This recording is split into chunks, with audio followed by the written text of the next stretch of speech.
Bienvenidos todos nuestros hermanos y amigos una vez más para deleitarnos en la palabra del Señor. Estamos haciendo un recorrido por las Escrituras. Ha sido emocionante galopar a través de estos valles, de estos montes, de estos bosques, porque en la palabra del Señor encontramos distintos territorios. Y nuestro Dios nos lleva en victoria en medio de todo este galopar. Estamos tratando de profundizar en nuestra relación con el Señor y con su palabra, aprendiendo de ella cada día. Cada uno de nuestros oyentes puede disfrutar y recibir, aplicar a su vida la palabra de Dios. Hemos llegado a la segunda epístola a los Tesalonicenses, otra carta escrita por el apóstol Pablo. Esta iglesia se había mantenido fiel en medio de persecuciones, de muchas dificultades. Pablo envía a Timoteo y a algunos colaboradores para que revisaran cómo estaba caminando la iglesia. Y le trae nuevamente mensajes a Pablo acerca de la situación que estaban enfrentando, grandes y terribles persecuciones. Pablo se preocupa por ellos pensando, es posible que vayan a desertar algunos, es necesario alentarlos, es necesario consolarlos, fortalecerlos, darles palabras de ánimo para que no vayan a retroceder. Entonces envía esta segunda carta. Entre las cosas que le dijeron a Pablo, había algunos ociosos en la iglesia, no querían trabajar, estaban haciendo nada, pero haciendo el mal. Se metían de casa en casa averiguando chismes y se negaban a trabajar con sus manos para sostenerse. Ellos querían que la iglesia los sostuviera, aprovechándose de la bondad de los hermanos, aprovechándose del trabajo y el esfuerzo de otros. Así hay gente en todas partes. Hay muchas personas, cristianas o no cristianas, que tienen esa costumbre, pero que lo hagan los cristianos es vergonzoso y a Pablo no le gusta. Entonces los reprende y dice a la iglesia que se cuide de ellos y que los reprendan fuertemente para que aprendan. También Pablo se entera que había unos falsos maestros que estaban introduciendo en la iglesia algunas doctrinas y que les habían escrito cartas también al estilo de Pablo, diciéndoles que ya Jesucristo había venido, que ya se había llevado la iglesia y que ya había comenzado la gran tribulación, y por eso estaban siendo perseguidos y algunos muertos, porque ya había comenzado la gran tribulación y ellos se habían quedado. Entonces los tesalonicenses estaban un poco angustiados, entonces nos quedamos. Entonces el Señor no nos llevó con él. Y Pablo debe explicar en esta segunda epístola que no es así. Veamos entonces cómo nos introduce el apóstol Pablo dirigido por el Espíritu Santo en esta carta. Él dice: Pablo, Silvano y Timoteo, una vez más, los mismos amigos que estuvieron con él en la primera epístola. Dice: nosotros estamos aquí, esta carta de mi puño y letra. Pablo es quien la escribe, pero dice Pablo, Silvano y Timoteo porque son sus colaboradores, escribiendo a la iglesia de los tesalonicenses, en Dios nuestro Padre y en el Señor Jesucristo. Una vez más, comprendiendo que es una iglesia, la palabra eclesia es asamblea. Y esta asamblea, secularmente en las cosas mundanas, podía ser política, una asamblea política. Mayormente se usaba esa palabra en ese término. Pero Pablo aclara, es una iglesia o una asamblea de Dios nuestro Padre. Dice, en Dios nuestro Padre y en el Señor Jesucristo. Entonces es una iglesia cristiana de los perseguidos. Los saluda diciendo nuevamente gracia y paz a vosotros de Dios nuestro Padre y del Señor Jesucristo. Debemos siempre dar gracias a Dios por vosotros, hermanos, como es digno, por cuanto vuestra fe va creciendo y el amor de todos y cada uno de vosotros abunda para con los demás. De esta forma, Pablo comienza a alentar a los creyentes acerca de las persecuciones. Dice Pablo que él da gracias con sus compañeros, dan gracias a Dios por los tesalonicenses. Dice como es digno porque ustedes han mantenido su fe. Su fe se sostiene, su fe va en crecimiento y en amor. Dice que cada uno de ellos ha demostrado que puede crecer y abundar en esa fe con el prójimo, incluso en medio de las persecuciones que están viviendo allá en Tesalónica. Tanto que nosotros mismos nos gloriamos de vosotros en las iglesias de Dios. Pablo le contaba a otras iglesias y a otros creyentes que los hermanos de Tesalónica, los hermanos en la fe, eran muy valientes. Y dice, nosotros nos gloriamos, es decir, nos alegramos y testificamos de ustedes en las iglesias. Les decimos a otros hermanos que ustedes tienen mucha paciencia y mucha fe en medio de tantas persecuciones y tribulaciones y que saben soportar. Entonces, lo soportáis con fe, con paciencia. Y le contamos a otras iglesias que ustedes han demostrado tener una fe firme y sólida. Qué bueno que se diga eso de todos nosotros. Mire, hermanos, nosotros hemos contado a otros acerca de la fe de Rafael, de la fe de Gladys, de la fe de Patricia, de la fe de la hermana Dayana, de Yolimar. Oye, hemos contado a otros la fe de ustedes que se han mantenido, que han sido perseguidos, pero no han retrocedido, sino que por el contrario, ayudan a los demás, siempre ayudan a otros con su testimonio y con su predicación. Más bien alientan, colaboran para que otros no mengüen. Nos gloriamos en ustedes, porque esto es demostración del justo juicio de Dios, para que seáis tenidos por dignos del reino de Dios, por el cual asimismo padecéis.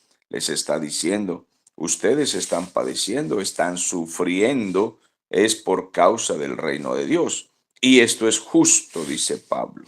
Esto es justo, porque así ustedes son tenidos por dignos. Es el Señor quien les ha dado la fortaleza. Es el Señor quien los está guiando. Es el Señor quien los hace capaces de resistir con fe y sin menguar ni retroceder. Así de que le estamos contando a todos, porque es justo delante de Dios pagar con tribulación a los que os atribulan.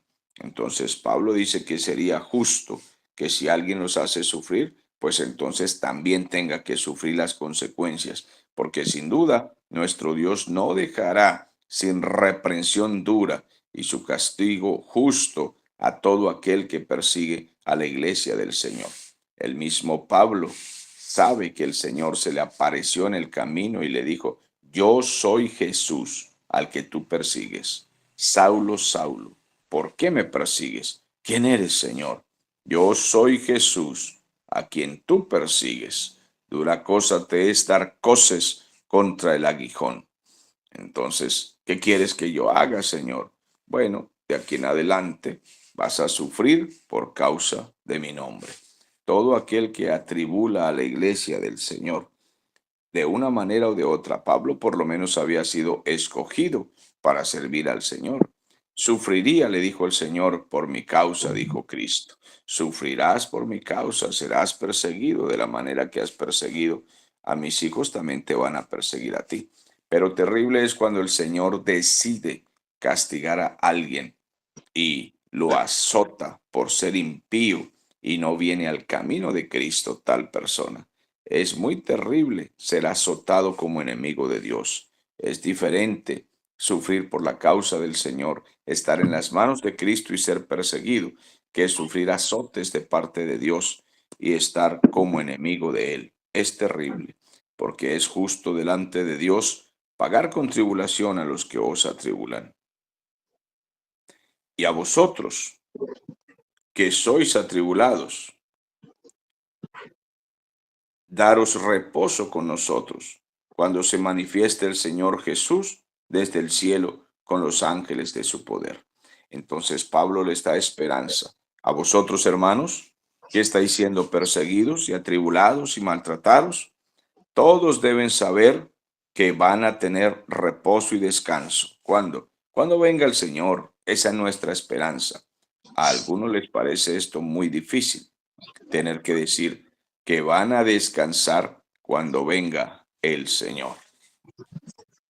Cuando venga el Señor vamos a tener paz, vamos a estar en sus manos, vamos a estar en gozo, vamos a estar con tranquilidad, pero cuando venga el Señor Jesús. ¿Y de dónde viene? Desde el cielo con sus ángeles, porque recuerden que cuando el Señor partió, unos ángeles se aparecieron y preguntaron, ¿por qué estáis así mirando hacia el cielo? Ellos dijeron, bueno, por decir algo. El Señor se fue, estábamos aquí conversando con Él, se fue hacia allá y los ángeles les dijeron con esta esperanza, con esta palabra de esperanza, así como Él se fue, así volverá. Y todos los creyentes le estamos esperando y esa es nuestra paz, ese es nuestro gozo. De allí vendrá el Señor, desde allí vendrá el Señor en llama de fuego para dar retribución a los que no conocieron a Dios ni obedecen el Evangelio de nuestro Señor Jesucristo. Y qué maravilla es que para nosotros el Señor vendrá y en nuestra esperanza y nuestro consuelo, nuestra fuerza y nuestra fe crece y se agiganta al saber que el Señor regresa por nosotros para protegernos, para guardarnos de las cosas que vienen sobre esta tierra. Desconectar un momento sus micrófonos, por favor. Deben revisar allí. Entonces el Señor vendrá como esperanza para nosotros. Qué bueno. Pero no para los impíos. Ellos tendrán que recibir el pago, la retribución, porque ellos no conocieron a Dios, porque ellos rechazaron al Señor, porque ellos no quisieron el Evangelio y nunca lo van a querer. Por tanto, ellos recibirán la retribución, el pago que ellos merecen, los cuales sufrirán pena de eterna perdición y serán excluidos de la presencia del Señor y de la gloria de su poder. Y nadie tenga estas palabras en poco. Ellos sufrirán eterna perdición, rechazaron al Señor y serán excluidos de la presencia del Señor. El peor castigo, el peor infierno, no es la llama de fuego, no es el gusano que nunca muere, no es la tortura eterna. El peor infierno es estar separados del Señor. Por eso Pablo dice, los cuales sufrirán pena de eterna perdición, ¿cómo? Excluidos de la presencia del Señor y de la gloria de su poder. Ese sí es un infierno. Vivir separados de Dios por siempre sí es un infierno. Vivir lejos de la presencia del Señor es muy doloroso. Ser excluidos, castigados con esa pena, es muy doloroso. Cuando el Señor venga, cuando venga en aquel día, para ser glorificado en sus santos y ser admirado en todos los que creyeron, porque nosotros lo admiramos, lo queremos, lo amamos y le decimos el admirable consejero, el Dios fuerte, el Padre eterno, el príncipe de paz, porque Cristo tiene todos los títulos de Dios, todos los títulos de Dios en la Trinidad, de Dios el Padre, también esos títulos y atributos están en Cristo Jesús por cuanto Él es eterno. Él es Dios hombre. Y es maravilloso saber que nosotros podemos admirarle y esperarle por cuanto nuestro testimonio ha sido creído entre vosotros, dice Pablo, por cuanto nuestra predicación y nuestro testimonio ha sido creído entre los hermanos. Ellos han apreciado todo lo que les hemos dicho y predicado acerca del Señor Jesús y lo han recibido con mucho gozo. Entonces, cuando venga aquel día y el Señor sea glorificado y sea admirado, entonces en todos los que creyeron, y veamos nosotros cómo el Señor nos aparta para su bien y cómo vienen los juicios para los que no quisieron nada con Él. Esto será terrible para ellos, pero será de grande alegría para nosotros estar en la presencia del Señor. Para nosotros será de regocijo aquel día, pero para aquellos será de tormento, será de destrucción, de lloro y lamento. Ya lamentarán demasiado tarde, lamentarán demasiado tarde. Ya no hay nada que hacer aquel día. Por lo cual, asimismo, dice el versículo 11, oramos siempre por vosotros, para que nuestro Dios os tenga por dignos de su llamamiento y cumpla todo propósito de bondad y toda obra de fe con su poder.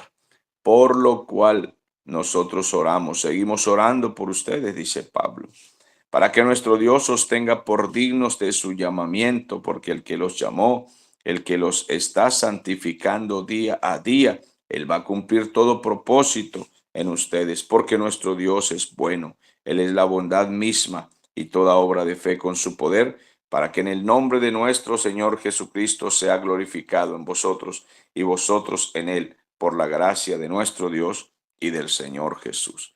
Entonces Pablo comienza con este maravilloso saludo a fortalecer a los hermanos y ahora se dispone entonces a tratar los temas doctrinales. Por eso les dije que en primer lugar Pablo quería fortalecerles por cuanto alguien dijo a Pablo que estaban siendo muy perseguidos los hermanos en Tesalónica y necesitaban palabras de aliento.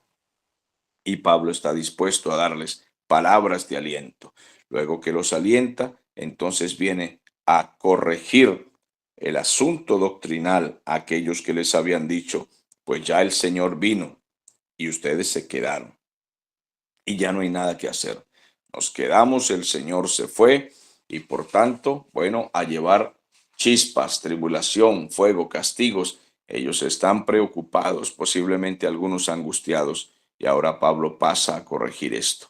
Y así sucesivamente, entonces, a corregir a los malos hermanos que se infiltran en todas las iglesias. Siempre se infiltran personas que son desobedientes, rebeldes, contumaces, holgazanes, ociosos y pretenden convivir con las bendiciones de los hijos de Dios. Mis amados hermanos, hasta aquí nuestra lectura y comentario. Esperamos que ustedes sean edificados con estas palabras y también tengan esperanza, tengamos esperanza en las palabras dichas a la iglesia del Señor. No se preocupen demasiado cuando estén siendo burlados, criticados, señalados, vituperados o estén en diversas pruebas, como también Pedro dijo a los expatriados aquel día en sus cartas, que no se les hiciera extraño que están sufriendo diversas pruebas, como si alguna cosa extraña les estuviese aconteciendo. Si eso es lo normal para los hijos de Dios, hemos sido llamados para ser afligidos, para ser mártires, para ser perseguidos y tener el honor, ser tenidos como dignos ministros, dignos mártires del Evangelio del Señor Jesucristo. Así también Pablo en esta carta nos dice que seamos alentados y tengamos fuerza y fe cuando sufrimos distintas tribulaciones, porque nuestra esperanza es Cristo y Cristo viene de arriba de los cielos por nosotros muy pronto en medio de todas estas cosas. Damos gracias al Señor y en la próxima ocasión veremos entonces cuáles son las correcciones que Pablo hace. El Señor les bendiga a todos.